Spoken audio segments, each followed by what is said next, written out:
something that happens one time isn't what builds a brand, right? So you can't fake it. That's sort of the one time, or I'm going to walk into this room and I am going to be more sophisticated than I normally am. That would And that never work could for me. last for however long. But then they Right. see you on the elevator. And do you keep up that persona?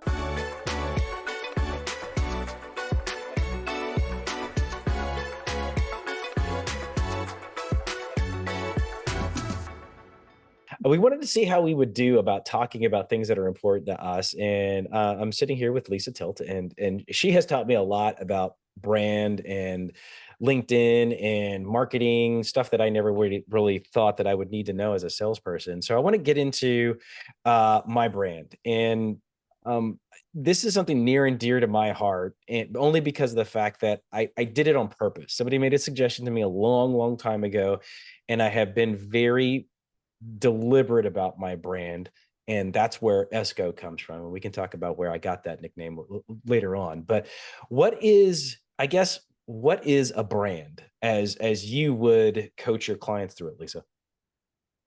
Yeah. And this is like, whoa, that's a daunting question, right? Because brand in and of itself is so loaded, even in my industry, sort of generally marketing and branding. What does that even mean?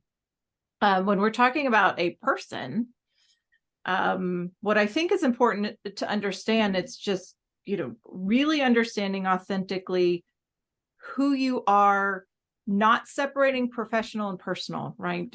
There's no way to do that. We're only ourselves. Understanding what's most appropriate in the workplace, understanding how you want to be perceived in the room when you're not even there, right? So think about it like that. How does it enter a room before you set foot in it, if that makes sense? That's awesome that you said that. So when I put my definition of what a brand is, it's how others will remember me, what makes me unique, Mhm. and an experience. I put all those things together because, and you said it, I want to live in a room either before I get there or after I've left. And to me, that is done through the brand that I've built, the experience that somebody has with me. And Consistently. That's the key to how you are living your brand. And you said something that was pretty interesting. You said, don't separate make sure you're true to yourself between your professional and your personal. And, I think you need to hammer home on that because of the fact that when you're talking about being yourself, but I've got my work people and I've got my home people and I've got my, in my case, my church people and my men's group and my poker group and all. Can I be the same person in every one of those aspects? And what are the pitfalls? What are the pluses and minuses of not or of being that diligent about doing it? Yeah, and this is really a generational thing, right? When you think about how we used to work, even boomers and generations before that, you'd literally put on Mhm. a suit, a tie, a dress, heels, whatever, right? You put on something different. Right. You carry your persona differently. And that was expected. There was codes of conduct that are just really interesting to read these days. Gen Xers like us came in, added a little, I started off that way, put on the suit when I was 23, whatever, sort of tried to follow in those footsteps. Things happen. A pandemic happens, and then you are let into everybody's homes, literally. Ah, yeah. Right? You see the background, you see the CNN reporter with the child that comes in, 5 years ago was like, oh my gosh, this is so crazy, it happened. And now it's expected, right? And Yeah. I've always told my team, if somebody, if my dog wanders into the room and somebody I'm talking to is upset about that, it's nobody I want to work with anyway. Well, So that's fair. whatever, I don't care. So we are literally let into the physical physical homes of each other these days. So the pandemic accelerated what was already happening. Hmm. And so the impossibility of trying to be two people, split personality, is very daunting. Yeah, And absolutely. it wears on a human in too many ways. So from a mental health capacity too, it's just, you got to be authentically yourself. So what is a brand not? What Mm. when I started, picking my brain as to what a brand isn't, I put it isn't stagnant. It's something that shouldn't stand still. I'm a human being. I'm evolving. I'm learning. I want to get better. I want to be better at everything that I touch and everyone that I interact with. And so I feel that a brand is not something that is one thing, one time, then. What do you think a brand isn't? Yeah, well, I agree with that, but also something that happens one time isn't what builds a brand, right? So you can't fake it. That's sort of the one time, or I'm going to walk into this room and I am going to be more sophisticated than I normally am.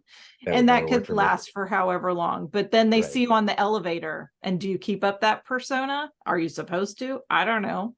Right. Um, and so I think what it isn't is something that it just can't be faked, Okay.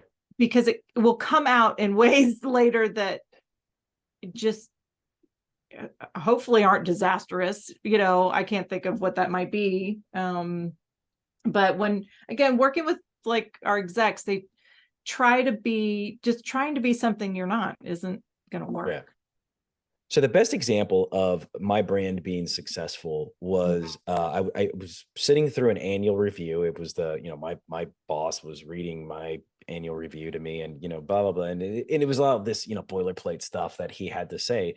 But in there, he said Adrian and Adrian and Adrian and Mm. Adrian, and so it was about 10 minutes of him reading through stuff that he wrote that was Adrian, Adrian, Adrian. And at the end of it, and here's where I knew that I had a brand.